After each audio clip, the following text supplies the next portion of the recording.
Welcome to the Face-to-Face Ministries podcast, the #1 resource for learning what it means to have a healed heart, connect more deeply with Jesus, and experience true and lasting transformation in your life. I am one of your hosts, Melinda Wilson. And I'm your other host, Kathy Little. Please hit subscribe so you don't miss any of the fresh content that we're continuing to release. And while you're at it, we greatly appreciate your help in getting the word out by giving us a 5-star rating and leaving us a quick review. You can also keep up with us by following our social media by searching face-to-faceministries.org on Facebook. And that has no spaces, no numbers, and no caps. And on Instagram at face-to-face-min. And that is all one word. Our team also offers one-on-one ministry sessions that can be done virtually. And one of our favorite things to do is to train others to do what we do in helping others connect with Jesus. So if you want information on that, we can help you out. Yeah, and for more information about all the resources, including what Kathy's talking about, our trainings, our events that we offer, visit face-to-faceministries.org. And while you're there, please sign up for our newsletter. All right, let's dive into today's episode. Hey, good to see you guys. Well, we're only seeing ourselves. That's to be true. Totally accurate. But it does feel a little you. different because now we're on video. For those of you who are listening on the podcast app and all you get is audio, pop into YouTube because there's actually video going on now, which is more complicated. It's more complicated than we thought because we're actually recording this after our conversation with our guest today. And so we had to dress the same. It's like a lot of extra stuff. Yeah, but nobody knows. You've given away our trade secrets. I know I did. Don't tell anybody. Oh my goodness. We have a really special guest for you guys today, someone who's a very dear friend of ours, and we just love him so much. And he has been, we got little hearts. You guys need to watch the video. Little hearts happen. Oh my gosh. Well, only did it once. But before we bring our guests on, we have something special we want to make sure all of you ladies know about. Some of you have heard about Dashaway weekends in the past. Some of you haven't. But Melinda, we've got some spots left for Dashaway. And so why should they come? You should come if you need some time away just on your own. I mean, you'll be with people, but on your own, away from the responsibilities. You can take all those hats off. In fact, at the beginning of the weekend, you're a mom, a grandma, an aunt, a caretaker, a teacher, a worker, a nurse, whatever you do, no matter what, whether you're single, married, a grandmother, aunt, any role that us women, we just carry. We have so many roles. So we actually ask you to take all those roles off for the weekend and just be and receive what God has for you. And we always do it somewhere beautiful, and we always have fun, really good food, and you meet new friends. And there's no pressure on anybody like, I don't want to come alone to a women's retreat. I totally get it. I wouldn't either, but I would to this one because of what we create and the loving atmosphere and just to be. And we have a lot of time for relaxation, for your own free time, for reflection. And we have worship, and we are together. And we laugh. I mean, we really do. We have fun. And also, Moravian Falls is a really special place. If you've heard of that, it's in North Carolina. It's a couple hours north of Charlotte. That would be the closest airport. But it is a beautiful location. We've done that last year and the year before. And something special really happens there. So we'd love to have you June 14th to the 16th in Moravian Falls. But also for looking a little bit further out, and we have people coming to both, in Lake Tahoe, California. So we're getting both sides of the country. Lake Tahoe, California. That is our favorite place. What is our 5th year there? At least. It might be 6. Maybe 6 doing Dashaway at Zephyr Point Conference Center in Lake Tahoe, Nevada. And if you look up Lake Tahoe, like enough said, just come. And that's August 16th to the 18th. In Tahoe, and then June 14th to the 16th in Moravian Falls. We only have a few spots. These are small group gatherings. So we don't have a ton of space. There are a few spots left. You can get all the information you need and register at dashawayweekends.com. And I want to talk just a second about the benefit of you coming, not what you get to experience, but the benefit. You get to take away a deeper connection with Jesus. you're going to have some relationships that were built in some really solid spaces, and they'll last. I mean, we've got people that are still connected from our first Dash Away ever, which has been 11 years this year. You get to step away having experienced Jesus in a way that maybe you didn't know was possible. You're going to have the opportunity to experience the joy of his presence with you, even when you're not aware of it, even if you may not feel worthy of it. You're going to get to experience the tangible presence of Jesus in a way that will make a difference in your life moving forward.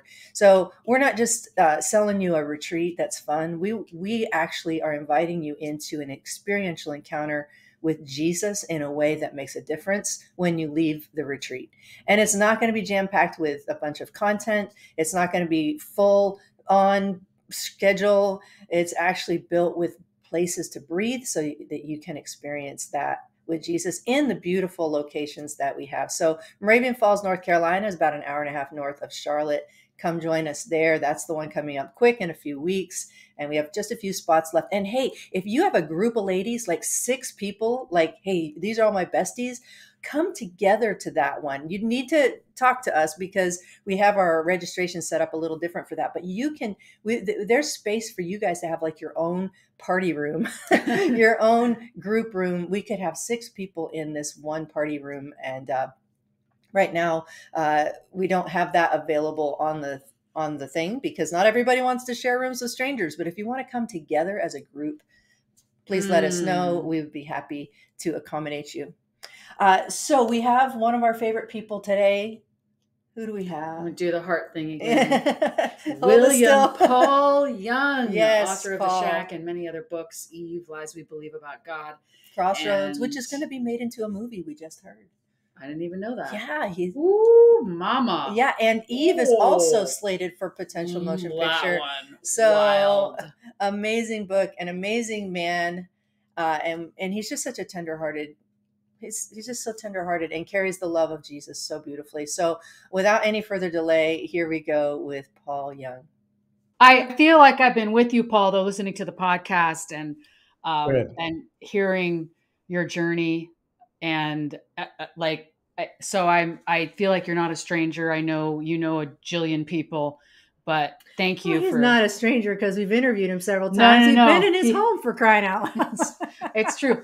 And I actually got back on, I was finished Lies We Believe About God, was reading Eve, went to the end of Eve and the beginning and your acknowledgments. And then I'm like, I can't remember what Kim looks like.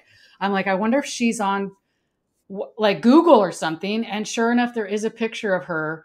And I'm like, oh yeah, because we only met her briefly in your kitchen and her face did not imprint on my memory. And so it was really lovely and fun to see her face. Cause obviously you talk about her so much. I'm like, I got to get a face to a name. I do. I gotta get a face to a name. So she's on Google. If she ever wanted to know, she can Google herself. Right. So, wow, good to know. Yeah. In case I forget what she looks like.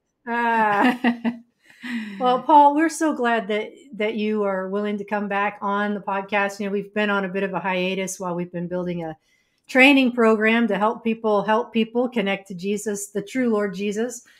And he tends to mess up our theology when we get to know him without anybody in the middle. You know, he shows us he's way better than we thought and way more gentle than we knew and all of that, which are things that you're so beautifully communicating to folks and through what Mac experienced in the shack and all of that. So you're very special to us. And we thought it would be a great way to get back in the rhythm and routine of the podcast to have you back on and catch up with you and also just kind of see what's going on in your world and also maybe send some people to your podcast, which we are both enjoying immensely. I'm always like, why does it only have to be 12 minutes? No, keep going. Keep going. And yet I know for some people, it's like, I'm thankful because I only have a 10-minute commute and then I can't listen to anything else anymore. And then I have some podcasts that are like 90 minutes. I'm like, no, don't do this to me. I'm going to get 20 minutes through and I'll forget to come back to it. And so the length which is of probably yours why we should shorten ours up, shouldn't we? Yeah. We'll probably do 30 minutes for episode 1 and another 30 minutes for episode 2 if we have enough to cover, which with you, we always do because you're amazing and we love you so much. Oh, thank you. I love you too. Wow. I love you too. And we get to see you in June and I'm so excited at the open table. do. And that's going to be I'm wondering, Paul, what books are you reading right now? I'm trying to see what books are behind you. And I know you're probably not reading all 75 of those at once, but is there a particular book or two that you're reading right now?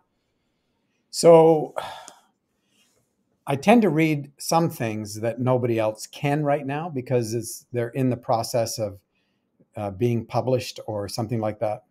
I don't read very many of those, maybe 2 or 3 a year. And then, I've been reading things from different books on the podcast, like Felicia Merle's book, which is the book And. See if I've got it behind me. I know I've got it over there. Nah, it's probably over there next to my podcast stuff. Mm. And but it's a beautiful book. It's a really helpful book. I read some sections of it on the podcast. I've also read, man, I'd have to go over and grab them. I don't pay a lot of attention to titles. And, so hold on a second. I'll get it.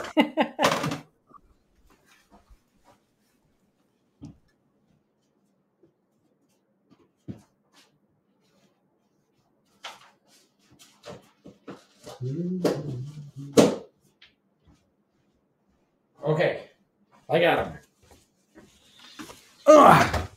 So, wow, back. Yeah. So this one is And, the restorative power of love in an either or world. That's Felicia's book. And that is, it's really quite amazing. She has a way, especially because I think she's a Black woman. And so it's easy in this world to get polarized. And she sees in Jesus a way to walk that is non-polarized, which is basically what a peacemaker does. Yeah. So this book by Jonathan Foster is actually a poetry book, but it doesn't read like one. It's Indigo, the Color of Grief.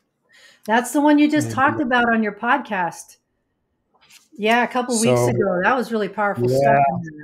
Yeah, like the whole question of fractures, right? So in a family, it's a whole family until someone is killed or dies, and then it's a fracture, and a fraction, but a fracture. And I love that concept because it is so true. It gives some meaning. You're a whole number, and now you're a fraction, 4 out of 5, or 3 out of 4, 3/4 or 4/5, and that's really powerful. Yeah. And then David Tenson's book I'm always pulling from, which is The Wrestle, and he's a poet and a friend, a good friend. So, I'm in those right now. There's some waiting for attention, and it's like, okay, there'll be a point where I have this space that I can do that. Martin Schlesky's book, The Sound of Life's Unspeakable Beauty, which when I talked about the violin maker in one podcast, and that's Martin Schlesky is the violin maker. Oh, yes. And he wrote a book called Der Klang in German because he's German.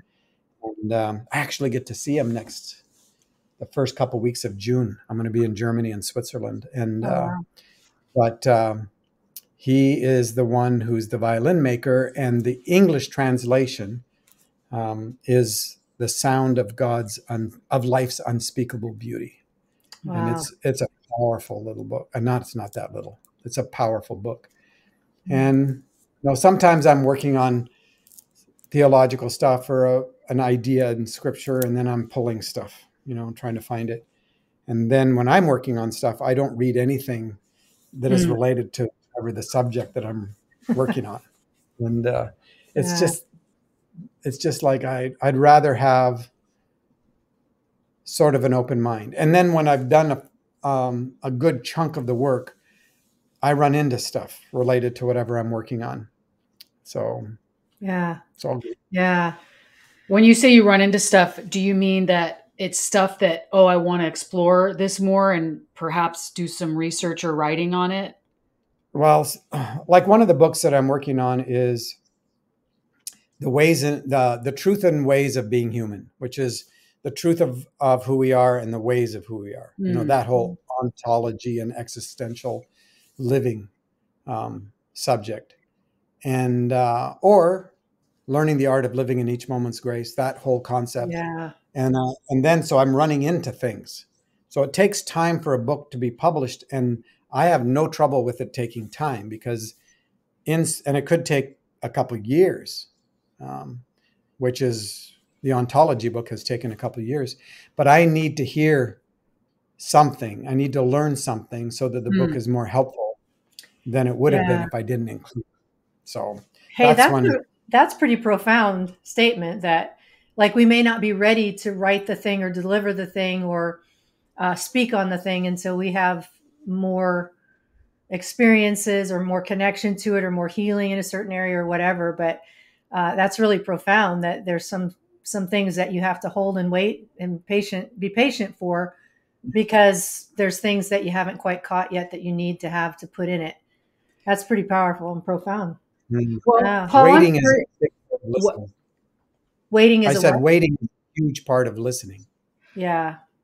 That's true. So, well, I don't know if it's a segue or not, but we were talking about what are we going to ask Paul? I'm like, are you serious? You don't have to. It doesn't take much. You don't have to think. But I. Around the trail. You say one thing, and I'm like, I have 17 questions on that. So let's number one, A, B, C, D, E. But I was curious, because just finishing Lies We Believe About God, and that was written finished in 17 or so. No, that was Eve. Yeah. Or 2020.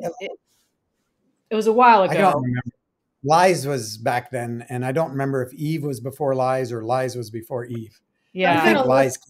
I'm going to look in my signed copy that you gave me when I saw you way back when. 2017. Okay, so I was thinking Eve was 2017. That means I think Eve was 15. Oh, anyway, what I'm curious about, Paul, is are there any chapters you would add to it now? Because that was 8 years. Do you, just off the top of your head, or when I asked that, what other chapters would you add that Lies We Believe About God? That's a great question.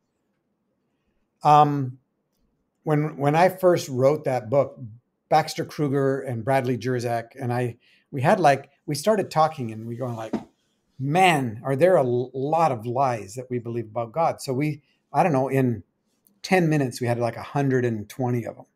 And of all the things that we've been told that weren't true. What would I add? Because I tried to hit the big chunk pieces that would then ripple into other things. Maybe I would add a couple of them that I can think of right off the top. And one is, the kingdom of God is not the Christian culture. That's one. Yeah. I don't know if I have to look to see if it's in there, but God has never killed a human being. It's not in there, not in that title anyway. Yeah. And maybe you are not responsible to save anyone. There is already a savior. Yeah. Come on. Right. And that's trying to get at our performance orientation driven by fear mostly. Yeah. Right. Yeah. So that's true. There's 3 off the top of my head, but I'm sure there's a lot more. If I sat and thought about it, there's a lot more. Yeah. One of the things that you did a podcast episode about, and we've talked about it on our podcast before too, but you talk a lot like about future tripping and how, I do. and I think we can never hear too much about that, because I mean, I am struggling with that. And right now, I mean, there's something on my heart that I'm like, how's this going to work out? And it's really hard to stay in the present day's grace, which I know, you also talk about, but if there's any insights or anything more about the whole future tripping thing that you feel like depositing on the podcast today, I think that's something everybody needs help with. And even if we've heard it before. Absolutely. I've come to somewhat of a conclusion that it is the single greatest work that we're involved in, because it is actually the work that is required to trust. And that is to stop living in anything other than this moment, right? This conversation that you and I are having right now is the real world. You don't get grace for things that don't exist. And I think a lot of our prayer world is that we're asking God to fix things that are fear-based in our imaginations, and they actually don't exist. So future tripping, in fact, I was just on an hour-long conversation, and future tripping was the central piece of it. And it almost is anytime that I'm with people. I did the intensive down in Atlanta in January. And we began with, okay, just write these 3 questions down, which I had no plan for him. I didn't even know if we'd ever talk about them. But one of them was, what is the greatest burden you're carrying right now? What is the greatest fear you have right now? And what is the biggest question you have about God right now? Those were the 3 questions. And the next day, there came a time where it was like, all right, I want you to pick one of those 3 questions and talk about them. And it was only like 17 people in the group. We didn't want a big group. And almost everybody connected the fear one with the burden they were carrying. And we spent a few hours just listening, and people just unloaded, right? And so in any group, you're dealing as contrary to what they seem to present. And they're not trying to fake it, but it's like, 1, they don't know that they're safe. And 2, they don't know if they can actually talk about it. And 3, they probably don't want to fall apart. Yeah. And so, we've been so unsafe, especially in the religious community, that we have a very difficult time opening up our world because we don't know what will happen to us. But for a few hours, we just listened to monumental losses and issues that were happening in every single person's life. And I was leading this thing. And so we took a break. When we came back, I said, you know what? I've been thinking about all the things that you all shared, and I can't fix any of them. Not one of them. I have no ability to help you resolve anything that you have shared with us the last few hours. But I can teach you how to live in the middle of all of these. And it was stop future tripping, right? Because they were not only dealing with the burden of what they had right in that moment, they were dealing with the burden that they didn't have, that encompassed the whole range of imagination of everything that this meant. And if you feel the burden of the one thing, and then you multiply it over a number of years or a number of imaginary tragedies or the outcomes of all of this, no wonder we're just crushed, right? And really, future tripping, for those who don't know, it's the creation of fear-based imaginations of outcomes that actually don't exist. So, and it can be anything. You can future trip the good thing. The simplest example is buy a lottery ticket. Let me tell you, you will not stay present, right? Yeah. You'll have to figure out already when you win. You're going to have to figure out who you're going to hire as a lawyer. Do you want to go accept the money yourself, or do you want to send somebody else? What is this going to mean to the kids? And how are you going to set up your whole financial system? And what about people who are just going to come into your world and want money? And what are you going to do about that? And you haven't even won, the likelihood is almost zero. And, but wait, it's Paul, what'd you say? When you said 0, I'm hiring my lawyer in my mind. No, I'm just kidding. No, but your mind will go into this whole reality that is not real. Not real. It's not reality. What this conversation is real. The things that you carry right this moment are real. The things that you just imagine as an outcome for what you're carrying right now, not real. And God will not give you grace today for things that don't exist. They don't exist. Like, they're not real. So, you know, and it can be triggered by anything. You hear your boss wants to talk to you. Well, now you're good and fired. In fact, your whole life's a shambles, and you've run out of money, and you're living in a cardboard box under Burnside Bridge. And I mean, and now you're going to your own funeral. And your nervous system is totally in sympathetic fight, flight, or freeze trauma response. And so not only is it affecting your thoughts and it's distracting you from enjoying the present, it's messing up your system, your physical system. There's so many things that are incorporated in this that negatively affect us. And makes you sick, right? Because your body doesn't know the difference between an imagined reality and the actual reality. Right. So you're getting all this response to it. And, you know, instead of, I will keep in perfect peace the one whose mind is stayed on me, right? Take no thought for tomorrow. It's got enough issues of itself. You'll get grace tomorrow for whatever is unfolding in front of you tomorrow. And, you know, I was talking to somebody who, they have a business situation, and suddenly a solution showed up. And they're like, is this real? I mean, I said, well, what have you been praying for? Well, we've been praying for exactly this, but we didn't actually think it would happen. Think it was going to happen.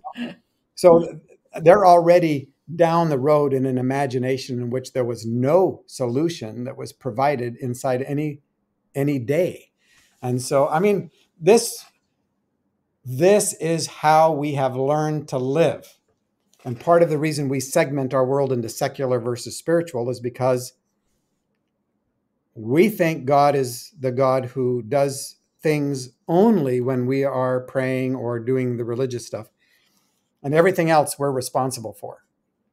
We have to solve all the problems, right? And so anything can trigger a traumatic outcome, fear-based imagination. Mm-hmm. I mean, that's the normal way that we live. Mm-hmm. And it is the mythology of control. Control and trust are opposed.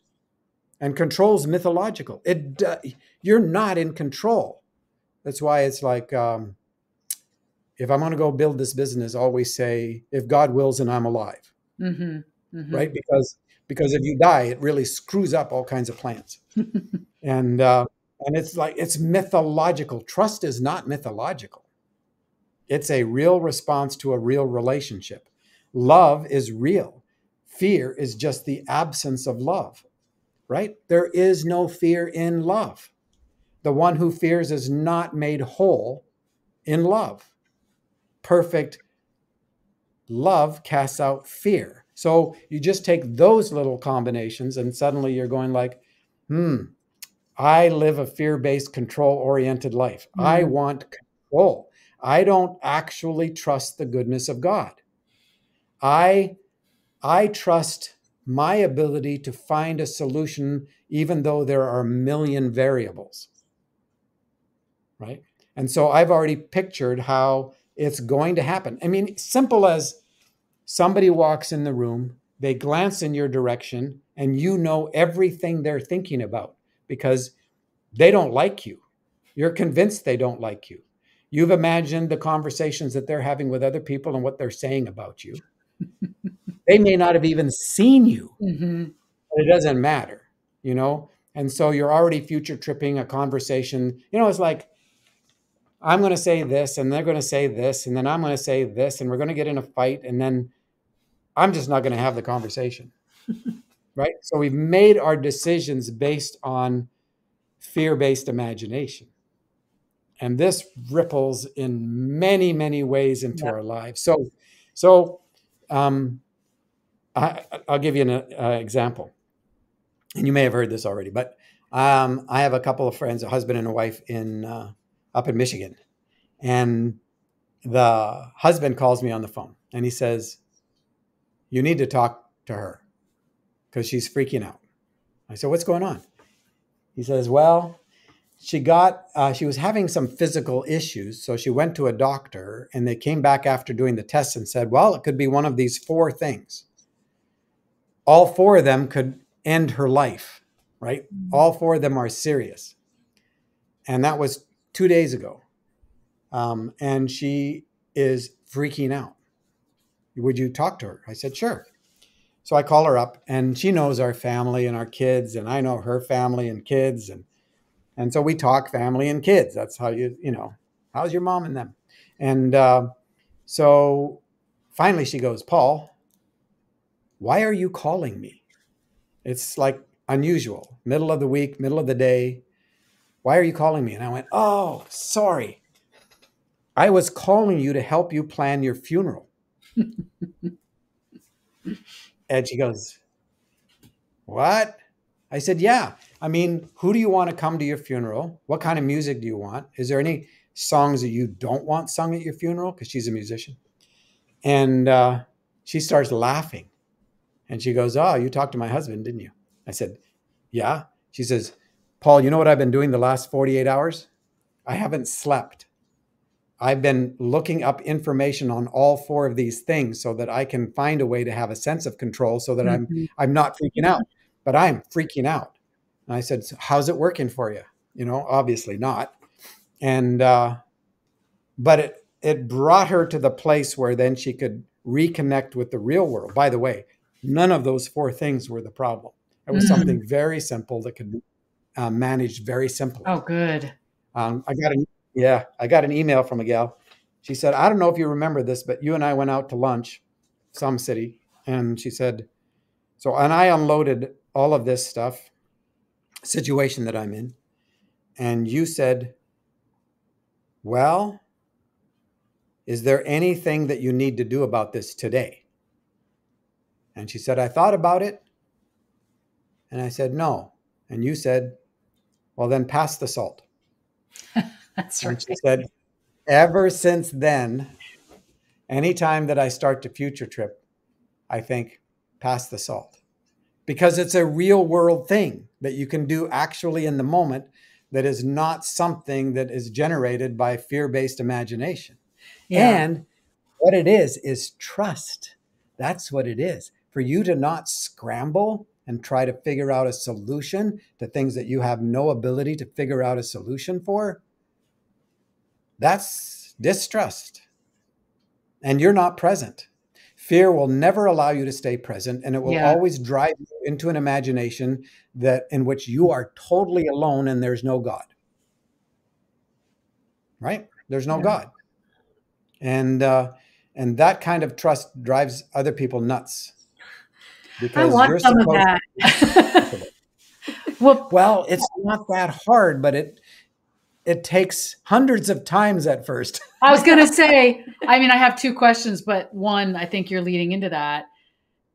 It sounds great, but the practical how, and, we teach brain science and and like you're saying, it takes hundreds of times, absolutely, to change those neural pathways. But for you, at first, yeah. And for you, maybe this totally relates. So I'm not ignoring that question because I know I can ask 75 questions at once. And Kathy's like, can you just finish your sentence? Not always. But so on your podcast, one of the things that has gripped me the most was the story that you shared that joy came into your life at 50. And this artist friend of yours sat across the table from you and said, Paul, what happened? And you said, when I learned to live only in the present, joy became a constant companion. And it's like, I'm getting goosebumps as I say that because and what really happened was that joy had never left the present. So it was me that kept running away. So what really happened is I finally became a constant companion for joy. Now, how did you tell us the practicalities, Paul? And because everyone that listens to you and anyone that worries, which is mostly everybody, and we think that information proves that it proves that everybody's a creative, right? Oh, there you go. Oh yes, we all have our creative imagination. What does that look like? Because when you told that story, I thought of the Inside Out, the movie, where we get an insight into Riley's mind. It's a cartoon that Pixar did. I don't know if you're familiar with that. And we have joy and sadness and you would love it. You need to watch it, Paul, please. And so she's going through life and it shows the inside of her brain and all the emotions and how they interact with one another. And joy sadness wants to keep joy down and vice versa. And when sadness and joy actually allowed themselves to be friends, that I can Oh, I've seen actually, this. yes, I can experience joy and sadness at the same time instead of trying to like gaslight myself all the time and not actually allow myself to feel sadness, but attune with my own feelings and emotions. Then actually joy can come because I'm giving permission for those other emotions that are really important to experience those. But I would love to know what that was like. Like, how did you practically, or what happened when you realized I want to live in the present and joy's been here right this all along? So when I blew up the world, which everybody understands, Kim caught me in a 3-month affair with one of her best friends. And that started the 11-year dismantling journey. One of the things that happened right off the bat was that the process was so hellish and so hard that I had no energy or capacity to live anywhere else but the present. It's because you can't. You can only respond to all the stuff that's happening in the moment. And it is so catastrophic, and it's so challenging, and it's so hard that I didn't have an ability at that point. And that's what started teaching me. But what happens is you get back some of your confidence or controlishness or control freakiness or whatever. You feel better about yourself. Yeah. And you feel more in control. And so then you go back to the old neural pathways, right? Where you, now I'm not, but I never lost the sense of how significant that was. Something had changed for me in going through a journey which was so devastating. I didn't have a capacity to be anywhere else but the present. So fast forward. In that journey, I began to more and more stay present, but I didn't really grasp it until the end of the 11th year, where I suddenly realized that I was like one of the healthiest people that I knew. I was the same person in every situation. I was a truth teller. I didn't shade the truth. I knew what it was like to be a child again for the first time, actually. I had no secrets, no addictions, and joy had become a constant companion. And that's where that story starts then.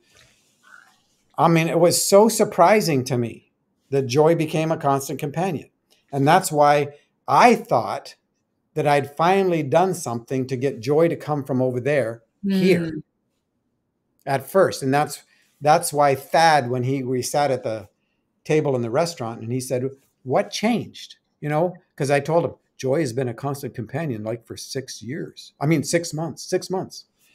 In a world where joy had never spent the night is my line. And so he said, what happened? And I'm thinking back, all right, so what happened? What changed? And that's when I realized, oh my gosh, 2 things, right? Joy had been there the whole time. And it was me that wasn't the constant companion because I was future tripping. I was running into imaginations that didn't exist. And in those imaginations, there are, that is fear-based, there's joy is not there. You don't imagine joy. It's like I tell people, if you can't help but future trip, at least ask Jesus to go with you. Because it violates future tripping, because fear doesn't want you to stay present and it wants to isolate you. That's what it does. So by inviting Jesus to go with you into your future tripping imagination, it violates the imagination. Because what are you going to do? I'm under Burnside Bridge, but I'm not alone. Right? I lose my job, but I'm not alone. Right? And so the aloneness is part of the fear-based thing, which disempowers you. Isolation always disempowers. So if grief drives you to isolation, you will get disempowered. Or fear does, you get disempowered. And then you have to make up imaginations in which you're violent. That's part of your skill set for dealing with the things you're afraid of. So So that was a big deal. The question that you asked was how? How do you begin to change the ways that you function that will allow you to stay present more and more? Incrementally, poorly, dysfunctionally, Messy painfully. middle.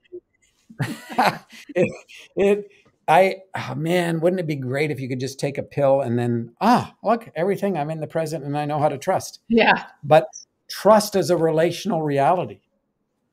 And it has so many different layers, right? There's a reason you don't trust. There's a reason that you don't trust God. And a lot of that has to do with the indoctrination of God that has taught you that he is to be feared in the phobic sense, because you can't trust him to be consistent. It's like my missionary kid friend who wrote me and said, when I was growing up, I didn't really know what the difference between God and Satan was, except Satan, I always knew where I stood. Wow. Right?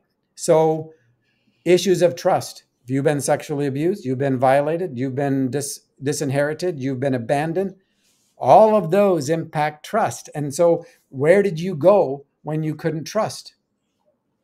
Only to yourself, because you couldn't even let people in because of how trust was violated, right? You'll set up roadblocks to see if they're really going to stay so that you can learn how to trust. When I went into therapy after Kim caught me, I couldn't take the risk of trusting anyone with my journey except someone that I paid, right?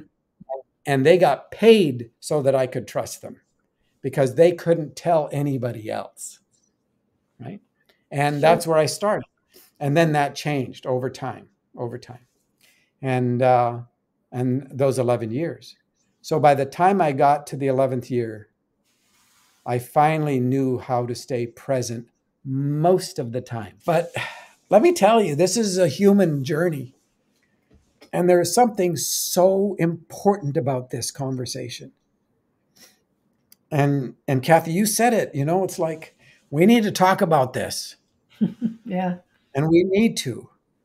And we did with a small group in Atlanta, and it resonated. You know that it's right.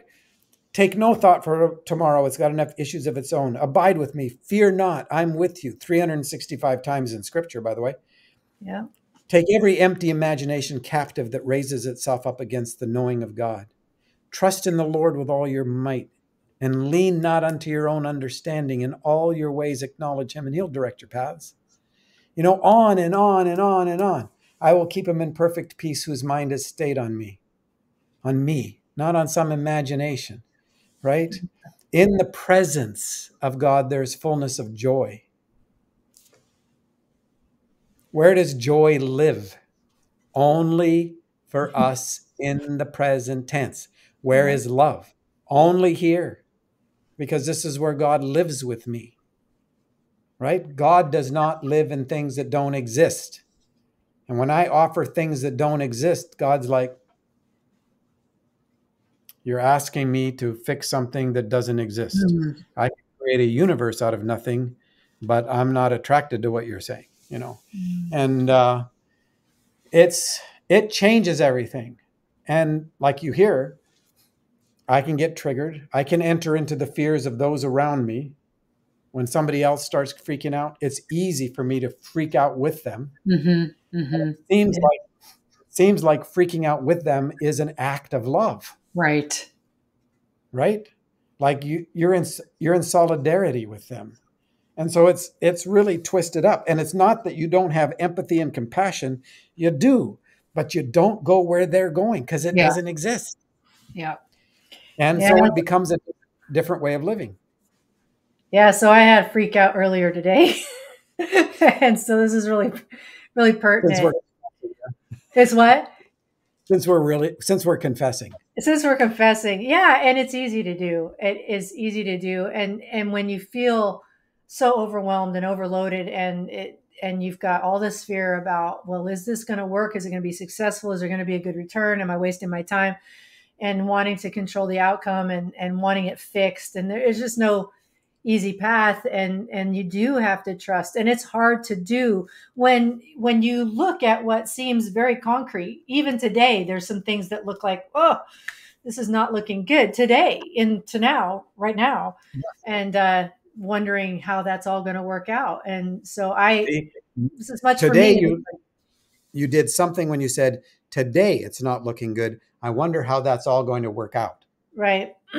So you move from the present tense in which you can have a conversation with Jesus, in which you can have a conversation with Papa God. You can have a conversation with the Holy Spirit about what you're dealing with. It's like, so is there something you want me to understand about this that is right here, right now?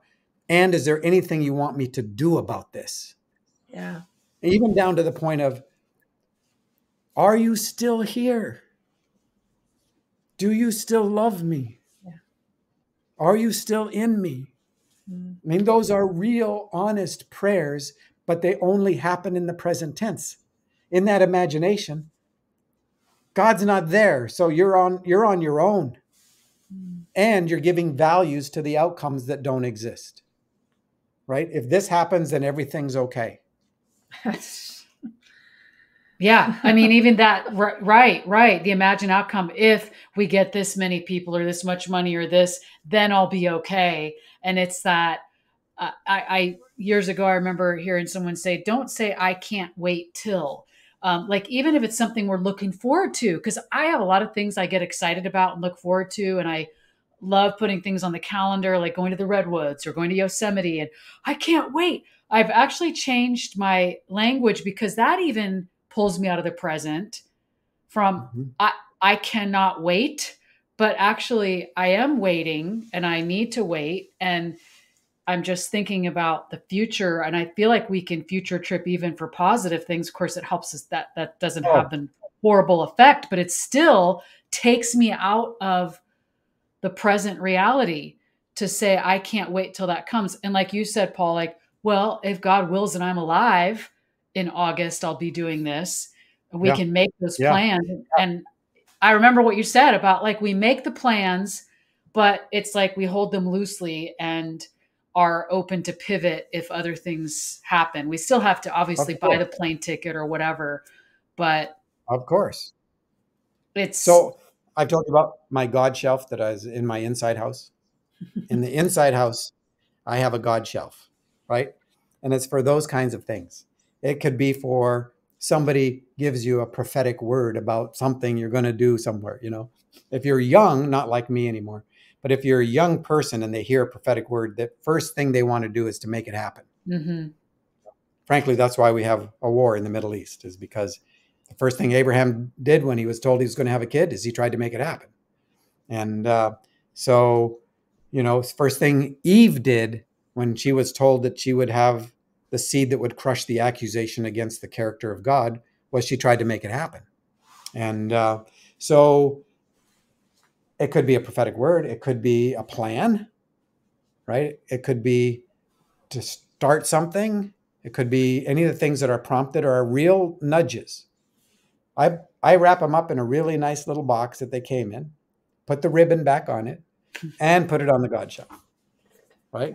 And it's like, all right, if that is true and you want that outcome, I'm here. I will participate in any moment along this journey that you nudge me to, but I am not making that happen. I'm just not going to do it. And that has saved me so much grief. You know, I was excited about 2020, about my whole calendar, that a little tiny virus just ripped to shreds. True. But because I wasn't invested in that calendar and I wasn't invested in the outcome of that calendar, and I made the choice to say yes to somebody who said, would you come on this day? And it was in that calendar. That day, it was the right thing to say, yes, I'll come. But it was also what was going to happen was that I wouldn't be able to come. Yeah. But that's okay. You know, we do the next right thing and trust the ripples. Yeah, you end every podcast with that. I feel like that's mic drop moment. And I wonder, Paul, if we can sort of apply what we've been talking about to your own health journey the last couple of years. And you share that on your podcast with epilepsy. And I had no idea the detail of it. Well, what you share in the podcast and how it was affecting your body. And I mean, honestly, I'm like, holy crap, that sounds terrifying. And I'm wondering how you apply. Applied's not the right word. You know what I'm talking about. How Oh, did I you lived stay? inside of it. Yes. I mean, you're Yeah. this mysterious illness that's causing your body to do things that you have no control over. Yeah. So thankfully, by the time that the epilepsy showed up and the seizures showed up, I was very used to living inside the grace of each moment, right? So I have never had a moment of fear about it. And part of that is because I'm not afraid to die. I'm not afraid to die. And because, the fear of death is one that dominates so many people's lives. It's like the thing that you're going to resist as much as you can. And I do exercises and I eat well and all of that. I want to prolong my life in terms of the physical side of things, but I'm not afraid to die. And so that was part of it. And that's why the seizures became a curiosity and a challenge, because they changed the way that I lived my life. It's like I said, it's like walking on trapdoors all the time. And it was a gift. And because I saw it without fear, I recognized the gifts when they showed up. And God didn't give me epilepsy, right? God harms no one. And God is good all the time. And I am so aware that I'm in a loved relationship in which God could instantly heal me. It's not like God doesn't know how to fix things, right?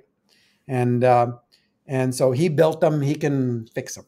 And so I know I'm loved, but I'm also convinced that God will not do second best. And a lot of times we'll jump in to do second best.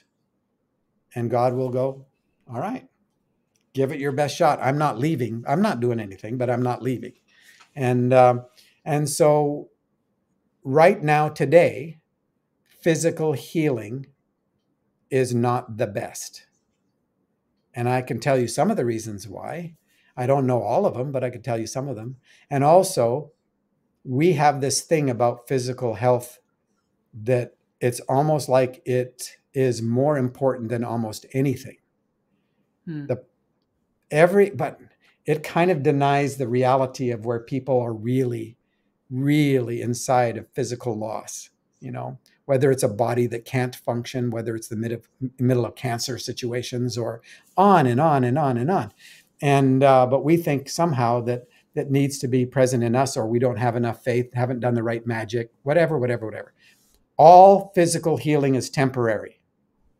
It's all temporary. Even raising the dead is temporary.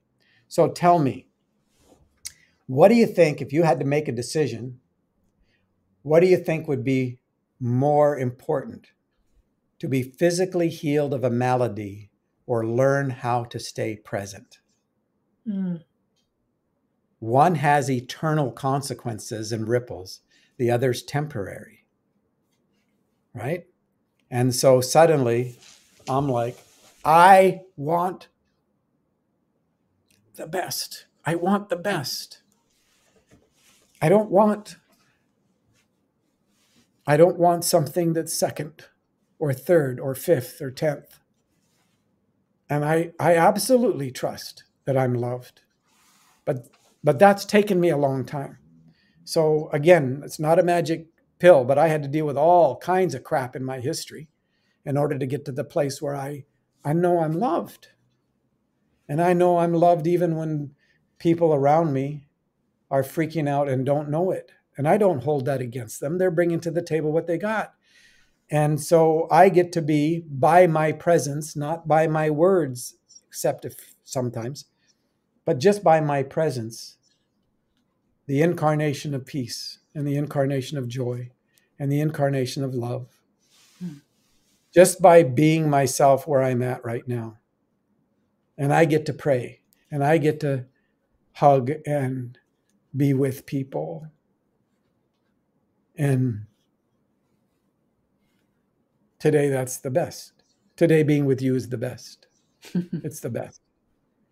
And so, one of the gifts is that, come on in, hold on a second.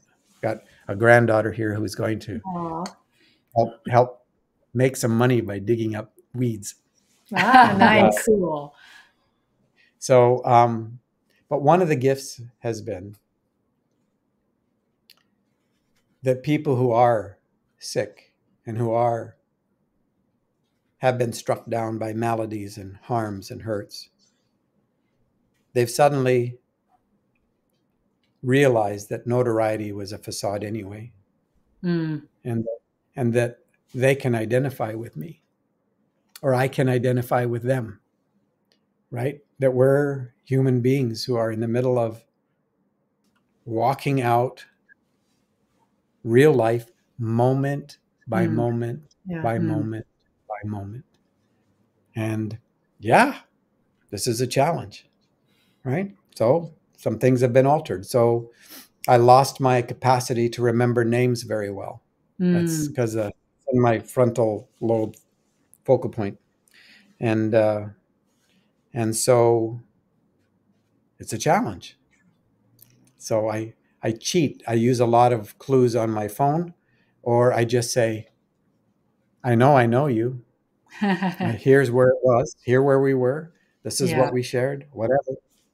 Have no clue what your name is. And when this first started to happen, my grandkids, they'd watch me because I can struggle even connecting a name for a grandchild, and whom I know so well, right? And so they'll watch, and if I hesitate, they would go, "Just happened, didn't it?"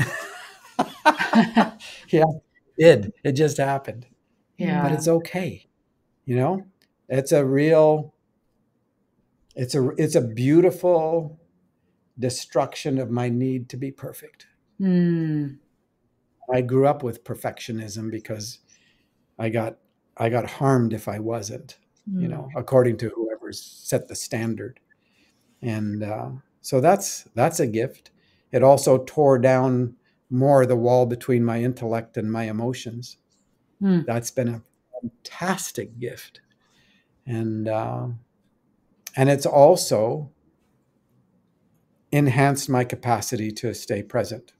Because when I get hit by a seizure, all I know to do is absolutely be present. I don't know about you, but the whole future tripping thing, I We could struggle hear with that that. over and over again. I need Well, to listen to this one on repeat and repeat again. Get it in. Yeah, and it's one thing to hear about it, but to actually step into that and live that is not always easy. But Paul, he represents that so well. And if anybody has reason to be afraid or be future tripping, it could be him with what's going on with him and with his epilepsy, which I love that he's so vulnerable about that and helping us by allowing us into his journey. But hey, we've got part 2 coming up because Melinda asked like this major question right at the end. Yeah, it was. And we had like 5 minutes left, and I didn't even know if we were going to record it. It's kind of I had an emotional response. We're going to put you on the edge of your seat and not tell you what that question was. In fact, I was thinking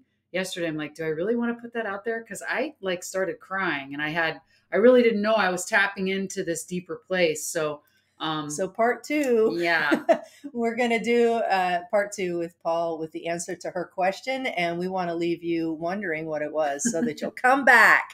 All right. Thanks so much for listening, y'all. And watching. Yeah, and watching.